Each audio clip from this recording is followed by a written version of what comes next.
ತೂಗಿದ ಹಾಗೆ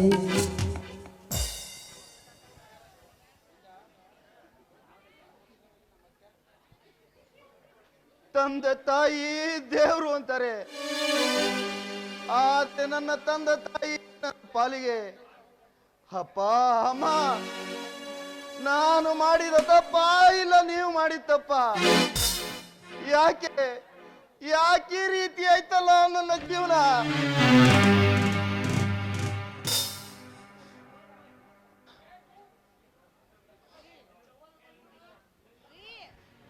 ಏನೇ ಒಳ್ಳೆ ಹೆಂಗಸರ ತರ ಆಳ್ತಿದ್ದೀರಲ್ಲ, ಈಗ ಏನಾಯ್ತು ಅಂತ?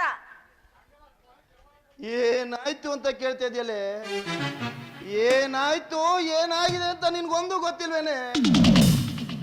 ನನ್ನಂತ ಮಗ ಇದ್ದು ನನ್ನ ತಂದೆ ತಾಯಿ ಈಗ ಎಲ್ಲಿದ್ದಾರೋ, ಹೇಗಿದ್ದಾರೋ, ಇಲ್ಲ ಬದುಕಿದಾರೋ ಸತ್ತಿದಾರ ಅನ್ನೋದು ಒಂದು ಗೊತ್ತಾಗ್ತಿಲ್ಲ ಕಡೆ, ಒಂದು ಗೊತ್ತಾಗ್ತಿಲ್ಲ. ಇಲ್ಲ, ನನ್ನ ತಂದೆ ತಾಯಿನ ನೋಡ್ಬೇಕು. ನಾನು ತಪ್ಪು ಮಾಡಿದ್ದೀನಿ ಅನಿಸ್ತಿದೆ. ನಾನು ಅವರ ಪಾಲಿಗೆ ಆಸರೆಯಾಗಿ ನಿಲ್ಬೇಕಾದವನು. ಅಪ್ಪ ಅಮ್ಮ, ನನ್ನಿಂದ ನಿಮ್ಗೆ ಈ ಗತಿ ಬಂತಲ್ಲ.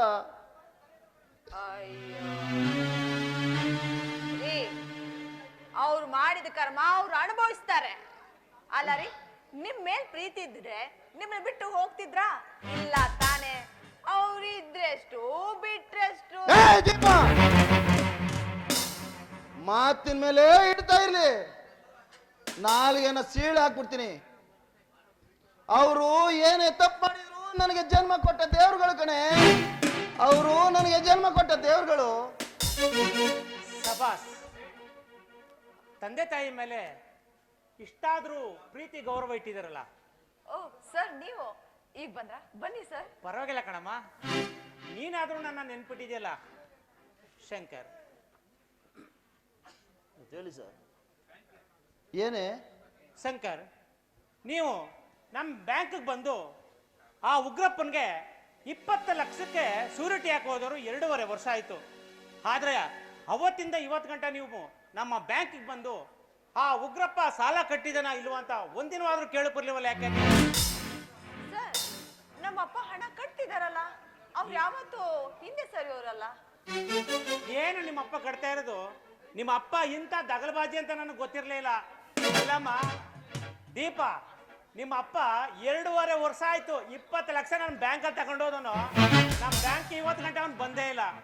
ಅಂತವನಿಗೆ ನೀವು ಸೂರಿಟಿ ಹಾಕ್ಬಿಟ್ಟು ಇವತ್ತು ಬೀದಿ ಬಂದು ನಿಂತಿದ್ದೀರಿ. ಆದ್ರೆ ಯಾರು ತಾನೇ ಏನ್ ಮಾಡಕ್ಕಾಗತ್ತೆ? ಇಲ್ಲ ಇಲ್ಲ, ನಿಮ್ ಮಾತನ್ನ ನಾನು ನಂಬಲ್ಲ. ನಮ್ಮಪ್ಪ ಆತರ ಮಾಡೋದಿಲ್ಲ. ನೀವ್ ಹೇಳ್ತಾ ಇರೋದು ಸುಳ್ಳು. ನೀವೇನೋ ಡಬಲ್ ಗೇಮ್ ಮಾಡ್ತಾ ಇದ್ದೀರಾ. ಸೆಟಪ್, ಏನ್ ಮಾತು ಅಂತ ಆಡ್ತಿದ್ಯಮ್ಮ? ಅಲ್ಲಮ್ಮ, ನನಗೆ ಡಬಲ್ ಗೇಮ್ ಮಾಡೋದು ದರ್ದು ನನಗೇನಿದ್ದು? ಅಲ್ಲಮ್ಮ ದೀಪ, ನಿಮ್ಮ ಅಪ್ಪನಂತ ಗುಳ್ಳೆನರಿ ಮಾತು ಬೆಲೆ ಕೊಟ್ಟು ನೀವು ಮೋಸ ಹೋಗಿದ್ದೀರಿ.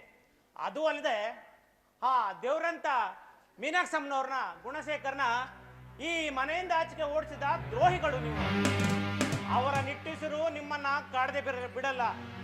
ಅವರ ಶಾಪ ಇವತ್ತು ನೀವು ಬೀದಿ ಬಂದು ನಿಂತಿದ್ದೀರಿ. ನೋಡಮ್ಮ, ನಾನು ಈಗ ಹೇಳ್ತಾ ಇರೋದು ನಿಮ್ಗೆ ಕಡೆ ಎಚ್ಚರಿಕೆ. ನಾಳೆ 4 ಗಂಟೆ ಒಳಗಡೆ ನಮ್ಮ ಬ್ಯಾಂಕಿಗೆ 20 ಲಕ್ಷ ಹಾಗೂ ಅದಕ್ಕೆ ತಗಲುವ ಬಡ್ಡಿ ನಾಳೆ 4 ಗಂಟೆ ಒಳಗಡೆ ಕಟ್ಟಲಿಲ್ಲ ಅಂತಂದ್ರೆ ಇನ್ನು 1 ತಿಂಗಳಲ್ಲಿ ನಿಮ್ಮ ಎಲ್ಲ ಆಸ್ತಿನೂ ಕೂಡ ನಾನು ನ್ಯಾಯಾಲಯದಲ್ಲಿ ಆದೇಶವನ್ನು ತಗೊಂಡು ಬಂದು ನಿಮ್ಮೆಲ್ಲ ಆಸ್ತಿನೂ ಕೂಡ ನಾನು ಹರಾಜನ್ನು ಹಾಕಿಸ್ತೀನಿ. ಸರ್, ಏನ್ ಹೇಳ್ತಾ ಇದ್ದೀರಾ ಸರ್? ನಮ್ಮನೇನ ಹರಾಜಾಗ್ತೀರಾ ಸರ್? ಏನ್ ಹೇಳ್ತಾ ಇದ್ದೀರಾ? ನಮ್ಮ ಮಾವನವರು ನಮ್ಗೆ ಹಿತೈಷಿಗಳು, ಅವರು ನಮ್ಗೆ ಒಳ್ಳೇದನ್ನ ಮಾಡ್ತಾರೆ ಅಂತ ನಂಬಿದೀವಿ. ಅವರಿಂದಾಗಿ ನಾವು ಬೀದಿಗೆ ಬರೋದ? ಅದೇನ್ ಹೇಳಿ ಸರ್? ಶೇಖರ್, ನಿಮ್ಗೆ ಈಗ ಒಂದು ಸಂತೋಷವಾದ ವಿಚಾರವನ್ನ ನಾನು ಹೇಳ್ತೀನಿ. ನಿಮ್ಮ ತಂದೆಯಾದಂತಹ ಗುಣಶೇಖರ್ ಅವರು ನಮ್ಮ ಬ್ಯಾಂಕ್ನಲ್ಲಿ ಇಟ್ಟಿರ್ತಕ್ಕಂಥ FD ಹಣ ಈಗ ಏನಾಗಿದೆ ಅಂತಂದ್ರೆ ಅದು ಅಸಲು ಮತ್ತು ಬಡ್ಡಿ ಎಲ್ಲ ಸೇರಿ ಈಗ ನಮ್ಮ ಬ್ಯಾಂಕ್ನಲ್ಲಿ ನಿಮ್ಮ ತಂದೆಯವ್ರದ್ದು 30 ಲಕ್ಷ ರೂಪಾಯಿ ನಮ್ಮ ದುಡ್ಡಿದೆ. ನೋಡಪ್ಪ, ನಿಮ್ಮ ತಂದೆ ತಾಯಿ ಎಲ್ಲಿ ಹೋಗಿದಾರೋ ಅವ್ರನ್ನ ತಡಕಿ ಕರ್ಕೊಂಡು ಬಂದು ಅವರನ್ನ ನಮ್ಮ ಬ್ಯಾಂಕ್ನಲ್ಲಿ ಸೈನ್ ಹಾಕ್ಸಿದ್ರೆ ಸದ್ಯ ತಾತ್ಕಾಲಿಕವಾಗಿ ಈ ಒಂದು ಹರಾಜನ್ನ ನಾವು ನಿಲ್ಲಿಸಬಹುದು. ರೀ ಏನು ಅಂದ್ರೆ ಏನೇ 30 ಲಕ್ಷ ರೀ. ನೋಡಿರಿ ನಿಮ್ ತಂದೆ ತಾಯಿ ಎಲ್ಲಿದಾರು ಹುಡುಕಿ ಕರ್ಕೊಂಡ್ಬಂದು ಹೂ ತರ ನೋಡ್ಕೊಳ್ಳೋಣ ಅಂದ್ರೆ ನೋಡ್ರಿ ಕರ್ಕೊಂಬರೋಣ. ನೋಡ್ರಿ ಬಾಸ್ ಕಣೆ. ಏನೇ ಅಂದೆ? ತಂದೆ ತಾಯಿನ ಕರ್ಕೊಂಡು ಬರೋಣ ಅಂತೀಯ? ಯಾಕೆ? ಅವ್ರ ಹತ್ರ ಇರೋ ಹಣಕ್ಕೋಸ್ಕರ ನೀನೆ? ನಿನ್ನಂತ ಮನೆ ಆಳಿ ಅಪ್ಪನ ಮಾತು ಕೇಳಿ ನಿನ್ನಂತ ಬಣ್ಣದ ಮಾತಿಗೆ ಬೆರಗಾಗಿ ನಾನು ಎಂತ ತಪ್ಪು ಮಾಡ್ಬಿಟ್ಟೆ. ಛೇ ಅಮ್ಮ, ನಾನು ನಿನ್ನ ಮೇಲೆ ಕೈ ಮಾಡಿದ್ರ ಪ್ರತಿಫಲನೇ ನೋಡಮ್ಮ. ಇದಕ್ಕೆಲ್ಲ ಕಾರಣ ಇವಳೇ. ನಿಜವಾಗ್ಲೂ ಹೊಡಿತೀರಲ್ಲ ನೀವು.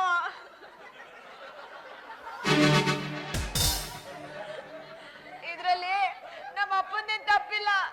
ಇದ್ರಲ್ಲಿ ಏನೋ ನಡೀತಾ ಇದೆ. ಏನೇ ನಡೆದಿರೋದು? ಅದೇನೇ ನಡೆದಿದೆ? ಆ ಮ್ಯಾನೇಜರ್ ಹೇಳ್ತಿರೋದು ಸುಳ್ಳೇನೆ.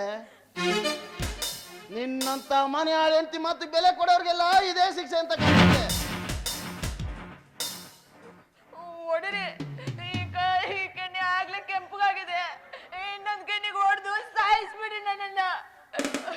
ನೀವ್ ಹೇಳ್ತಿರೋದು ನಿಜನೇ ಹೇಳಿದೆ. ಪಾಪ ದೇವ್ರಂತ ಅತ್ತೆ ಮಾವನ ಏನೆಲ್ಲ ಅಂದ್ಬಿಟ್ಟೆ.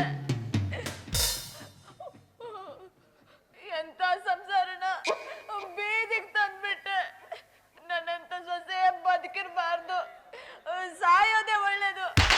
ಸರಿ, ಇಬ್ರು ಹೋಗಿ ಸಾಯೋಣ. ನೀನ್ ಸತ್ರೆ ನಾನು ಸಾಯ್ತೀನಿ ಕಣೆ. ನೀನು ಒಬ್ಳೆ ತಪ್ಪು ಮಾಡಿಲ್ಲ.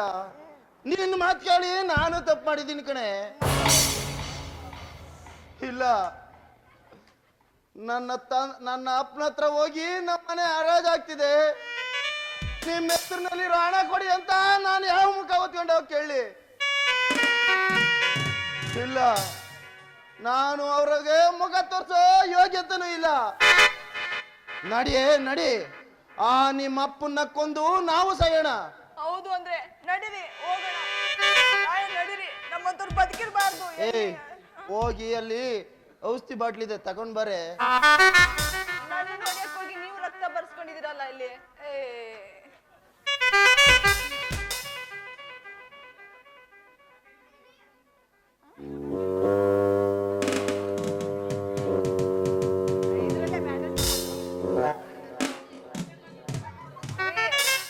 ಒಂದೇ ವಿಷದ ಬಾಟ್ಲಿ ಇದೆ, ನಾನು ಇಷ್ಟೇ ಕುಡಿತೀನಿ, ನೀವು ಜಾಸ್ತಿ ಕುಡೀರಿ. ನಾನು ಒಂದೇ ಹೇಳಿದ್ದು ಕಣೆ. ಆಯ್ತು, ಕುಡೀರಿ, ಫಸ್ಟ್ ನೀವು ಕುಡೀರಿ. ಅಪ್ಪ ಅಮ್ಮ, ನಾನು ಮಾಡಿದ ತಪ್ಪನ್ನ ಕ್ಷಮಿಸಿ. ಮುಂದಿನ ಜನ್ಮ ಹೊಂದಿದ್ರೆ ನಿಮ್ಮ ಮಗನಾಗಿ ಹುಟ್ಟಿ ನಿಮ್ಮ ಸೇವೆ ಮಾಡ್ತೀನಿ. ಈ ಜನ್ಮದಲ್ಲಿ ನಿಮಗೆ ಕೊಟ್ಟ ಶಿಕ್ಷೆಗೆ, ತೊಂದರೆಗೆ ನನ್ನನ್ನ ಕ್ಷಮಿಸಿ. ಅಪ್ಪ ಅಮ್ಮ. ಹೌದು ಅತ್ತೆ ಮಾವ, ನಾನು ನಿಮಗೆ ಮಗಳಾಗಿ ನೋಡ್ಕೋಬೇಕಿತ್ತು. ಆದ್ರೆ ನಿಮ್ಮನ್ನ ಹೊಡ್ದೆ ಬಡ್ದೆ ಅವಮಾನ ಮಾಡ್ದೆ. ನನ್ನಂತ ಸೊಸೆ ನಿಮಗೆ ಸಿಗ್ಬಾರ್ದು. ಮುಂದಿನ ಜನ್ಮ ಮಾಡೋದಿದ್ರೆ ನಿಮ್ ಮಗಳಾಗಿ ಹುಟ್ಟಿ ನಿಮ್ ಸೇವೆ ಮಾಡ್ತೀನಿ. ಯಾವತ್ತು ಈ ತರ ಮಾಡಲ್ಲ. ಈ ತರ ಮಾಡಿ ಗಂಡನ ಕೈಯಿಂದ ಹೊಡಿಸ್ಕೊಳಲ್ಲ. ನೋಡಿ, ಈ ಊರಿನ ಸೊಸೆ ಅಂದ್ರೆ ಯಾವತ್ತು ನನ್ ತರ ಮಾಡ್ಬೇಡಿ. ನನ್ ತರ ಮಾಡಿಸ್ಕೊಂಡ್ರು ರಪ್ಪಂತ ಕೆನ್ನಿಗೆ ಹೊಡಿಸ್ಕೋಬೇಡಿ ನಿಮ್ ಗಂಡನ ಹತ್ರ. ಅಪ್ಪ ಅಮ್ಮ. ಅಯ್ಯೋ ಲೇ ದೀಪ, ನಾವು ಮಾಡಿದ ತಪ್ಪಿಗೆ ನಾವೇ ಶಿಕ್ಷೆ ಅನ್ಭವಿಸ್ಬೇಕಣೆ. ತಗೊಳ್ಳೆ, ಕುಡಿಯೇ. ನೀವು ಫಸ್ಟ್ ಕುಡೀರಿ ಅಂದ್ರೆ. ಏನ್ ಮಾಡ್ತಿದ್ದೀರಣ್ಣ ನೀವು? ದೊಡ್ಡವರಾಗಿ ಇದೇನ ನೀವು ಮಾಡ್ತಿರೋದು? ಸುಂದರ್, ನಮ್ಮನ್ನ ಯಾಕಪ್ಪ ಕಾಪಾಡ್ದೆ? ನಾವು ದ್ರೋಹಿಗಳು ಕಣೋ. ನಾವು ಬದುಕಬಾರ್ದು, ಸಾಯ್ಬೇಕು ಕಣೋ, ಸಾಯ್ಬೇಕು. ತಪ್ಪಣ್ಣ, ಸಾವು ಎಲ್ಲದಕ್ಕೂ ಪರಿಹಾರ ಅಲ್ಲ. ನನಗೆ ಬರ್ತಿರ್ಬೇಕಾದ್ರೆ ದಾರಿಲಿ ಬ್ಯಾಂಕ್ ಮ್ಯಾನೇಜರ್ ಸಿಕ್ಕಿದ್ರು. ಎಲ್ಲ ವಿಚಾರನೂ ಹೇಳಿದ್ರು. ಇಂಥ ಸಮಯದಲ್ಲಿ ನೀವು ಈ ಥರನೇ ನಿರ್ಧಾರ ಮಾಡಿರ್ತೀರ ಅಂತ ನನ್ಗೆ ಚೆನ್ನಾಗಿ ಗೊತ್ತಿತ್ತು. ಅದಕ್ಕೆ ಓಡೋಡ್ ಬಂದೆ. ಸದ್ಯ ದೇವ್ರು ದೊಡ್ಡವನು, ಯಾವುದೇ ಅಚಾತುರ್ಯ ನಡೆದಿಲ್ಲ. ಸುಂದರ್, ನಿಮ್ದೆಂತ ದೊಡ್ಡ ಗುಣ. ನಿಮಗೆ ಅನ್ಬಾರ್ದಂದೆ, ಅವಮಾನ ಮಾಡ್ದೆ, ಅಪವಾದ ಹೊರಿಸ್ದೆ. ಆದ್ರೂ ನೀವು ಇವತ್ತು ಬಂದು ನಮ್ಮನ್ನ ಕಾಪಾಡ್ತಾ ಇದ್ದೀರಾ. ಇಲ್ಲ, ನಾವು ಬದುಕೋ ಅರ್ಹತೆನೆ ಪಡ್ಕೊಂಡಿಲ್ಲ. ನಮಗ್ ಬಿಟ್ಬಿಡಿ, ನಾವು ಸಾಯ್ತೀವಿ. ಬನ್ನಿ ಅಂತ ಸಾಯೋಣ. ನಿಂತ್ಕೊಳ್ಳಿ. ಅದಕ್ಕೆ ನಾವು ತಿಳ್ಕೊಂಡಿರೋದು ತುಂಬಾ ದೊಡ್ಡ ತಪ್ಪು. ಅದಕ್ಕೆ ಯಾವ ಕಾಲಕ್ಕೆ ಏನೇನಾಗಬೇಕು ಅದಾಗೇ ತೀರ್ಬೇಕು. ನಾವು ಮಕ್ಕಳಾಗಿ ತಂದೆ ತಾಯಿಗೆ ಮಾಡಬೇಕಾದ ಕರ್ತವ್ಯವನ್ನೆಲ್ಲ ಮರೆತು ನಾವು ನಮ್ಮದೇ ಆದ ಸುಖ ಸಂತೋಷಕ್ಕೆ ಪ್ರಯತ್ನ ಪಟ್ವಿ. ಈ ಕಡೆ ನಮಗೂ ಸುಖವಿಲ್ಲ, ಆ ಕಡೆ ನಮ್ಮ ಅಪ್ಪ ಅಮ್ಮನಿಗೂ ಸುಖ ಇಲ್ಲ. ನೋಡಿ, ಹೀಗಾಗಿರೋದಕ್ಕೆಲ್ಲ ನಾವು ಪ್ರಾಯಶ್ಚಿತ್ತಪ ಹುಡ್ಕ್ಲೇಬೇಕು. ಹೀಗೆ ಹೋಗಿ ನೋಡಿ, ನಾವಿಬ್ರು ಎಲ್ಲರೂ ಹೋಗಿ ಈಗಲೇ ಹೋಗಿ ನಮ್ಮ ಅಪ್ಪ ಅಮ್ಮನ ಹತ್ರ ಕ್ಷಮೆ ಕೇಳೋಣ. ನಡೀರಿ. ಏ ಸುಂದರ್, ಅದಕ್ ಮೊದ್ಲು ಇವ್ರಪ್ಪನ್ಗೆ ಒಂದ್ ಗತಿ ಕಾಣಿಸ್ಬರ್ತೀವಿ. ಬಾರೆ ಆ ಮಗನ್ಗೆ ಒಂದ್ ಗತಿ ಕಾಣಿಸ್ಬಾರ್ದು. ಅಣ್ಣ, ನೀನ್ ತಿಳ್ಕೊಂಡಿರೋ ಹಾಗೆ ಉಗ್ರಪ್ಪನವರು ತುಂಬಾ ಬದಲಾಗಿದಾರಣ್ಣ, ಮೊದ್ಲಿನ ತರ ಇಲ್ಲ. ಏನೋ ಹೇಳ್ತಾ ಇದೀಯಾ? ಹೌದು ಅಣ್ಣ, ನಿಜಾನೇ ಹೇಳ್ತಿದ್ದೀನಿ. ನನಗೆ ಬಾವರು ಸಿಕ್ಕಿದ್ರು, ಫೋನ್ ಮಾಡಿ ಅಪ್ಪ ಅಮ್ಮ ಇಬ್ರು ನಮ್ಮ ಜೊತೆಲೇ ಇದ್ದಾರೆ, ನಮ್ಮ ಅಪ್ಪನೂ ತುಂಬಾ ಬದಲಾಗಿದ್ದಾರೆ ಅಂತ ಹೇಳಿದ್ರು. ನೋಡಿ, ಈಗ ಎಲ್ಲರೂ ಹೋಗಿ ಅವ್ರ ಹತ್ರ ಕ್ಷಮೆ ಕೇಳೋಣ. ನಡೀರಿ. ನೀವು ಹಂಗೋಗಿ ನಾನು ಹಿಂಗ್ ಮಾಡ್ತೀನಿ. ಮತ್ತೆ ಅತ್ತೆ, ಇಲ್ಲ, ಇಲ್ಲೇ ಬನ್ನಿ ನೀವು.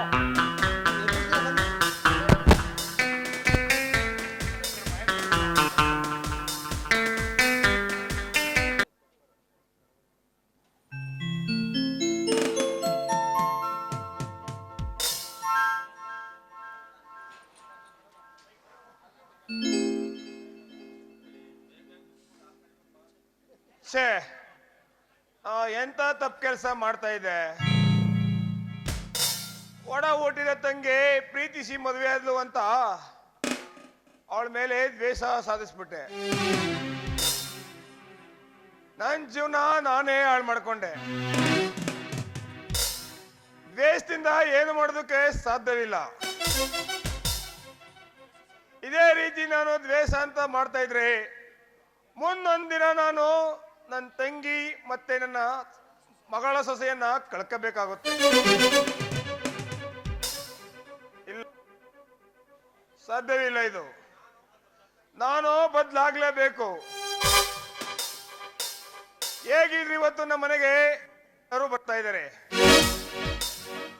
ಎಲ್ಲರ ಮುಂದೆ ಕ್ಷಮೆ ಕೇಳಿ ನಾನು ಹೊಸ ಜೀವನ ನಡೆಸಲೇಬೇಕು.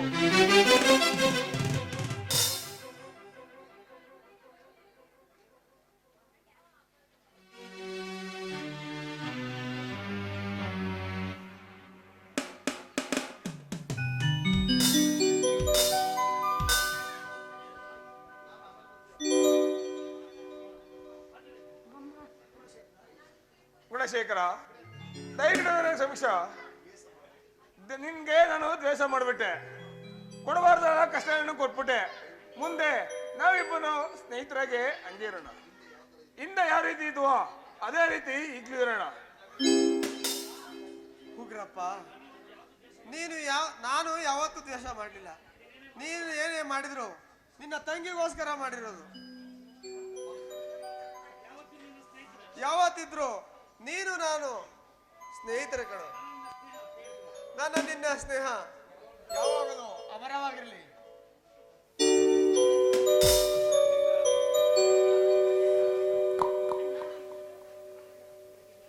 ತಂಗಿ ಮೀನಾಕ್ಷಿ, ದಯವಿಟ್ಟು ನನಗೆ ಕ್ಷಮಿಸಮ್ಮ. ನನ್ನಿಂದ ನಿನಗೆ ತುಂಬಾ ನೋವಾಗಿದೆ. ಒಡ ಹುಟ್ಟಿದ ತಂಗಿನನ್ನು ಕೂಡ ಕಾಣದೆ ನಿನಗೆ ಕೊಡಬಾರ್ದು ಹಿಂಸೆ ಕೊಟ್ಬಿಟ್ಟೆ ಕಣಮ್ಮ. ನನ್ನ ಕ್ಷಮಿಸಮ್ಮ. ಹಾಗೆಲ್ಲ ದೊಡ್ಡವನು ನೀನು, ನನ್ನ ಹತ್ರ ಕ್ಷಮೆ ಕೇಳಬಾರ್ದು. ಇಲ್ಲಿ ಯಾರು ಕೆಟ್ಟವರಲ್ಲಣ್ಣ.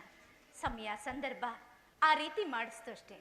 ಈಗೆಲ್ಲ ಸರಿ ಹೋಯ್ತಲ್ಲ, ಇದೇ ಸಂತೋಷ.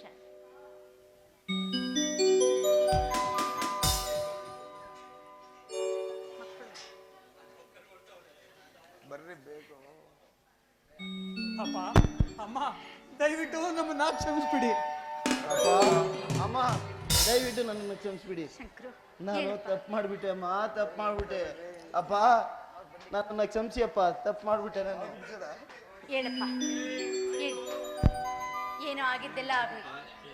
ನಮ್ಮ ಜೀವನ ಮುಗೀತು ಅನ್ನೋದ್ರೊಳಗೆ ನೀವು ನಿಮ್ಮ ಜೀವನ ರೂಪಿಸ್ಕೊಂಡ್ರಲ್ಲ, ಅಷ್ಟೇ ಸಾಕು. ಸದ್ಯ ನಿಮ್ಮ ತಪ್ಪು ನಿಮ್ಗೆ ಅರಿವಾಯ್ತಲ್ಲ, ನನಗೆ ಅಷ್ಟೇ ಸಾಕು. ಬಾರೆ ಹೋಗು. ಆಯ್ತು ಅಂದ್ರೆ ಮತ್ತೆ ಅದಕ್ಕೂ ಹೊಡಿಬೇಡಿ ಅತ್ತೆ. ನಿಮ್ಮ ಮುಖ ನನಗೆ ನಿಮ್ಮ ಮುಖ ತೋರ್ಸಕ್ಕೂ ನನಗೆ ಯೋಗ್ಯತೆ ಇಲ್ಲ, ನನ್ನನ್ನೇ ಕ್ಷಮಿಸ್ಬಿಡಿ ಅಂದ್ರೆ. ಹೇಳಮ್ಮ ಹೇಳು. ನೀನು ಈ ಮನೆ ಮಹಾಲಕ್ಷ್ಮಿ. ಸದಾ ಈ ರೀತಿನೇ ನಗ್ನಗ್ತಾ ಇದ್ರೆ ಅಷ್ಟೇ ಸಾಕು. ಇನ್ಮೇಲೆ ನಮ್ಮ ಕಾಟ ಕೊಡಲ್ಲ ತಾನೆ? ಖಂಡಿತ ಕೊಡಲ್ಲ. ಅಮ್ಮ ನೀನ್ ಈ ರೀತಿ ಮುದ್ದು ಮಾಡೇ ಈ ಮಟ್ಟಕ್ಕೆ ತಂದದ್ದು ನಮ್ಮ ಮನೆನ. ಅವಳು ಎಷ್ಟೇ ಆದ್ರೂ ನಮ್ಮ ಅಣ್ಣನ ಮಗಳು ಕಣೋ. ನೀನ್ ಹೆಂಡತಿ ಆಗಿದ್ಕಿಂತ ಮುಂಚೆ ನನ್ನ ಸೊಸೆ ಅವಳು, ಗೊತ್ತಾ? ಆ ರತ್ತಾನೆ ಈಗ ಈ ರೀತಿ ಮಾಡದ್ದು. ಇವತ್ತಿಗೆ ನನ್ನ ಜನ್ಮ ಸಾರ್ಥಕವಾಯಿತು.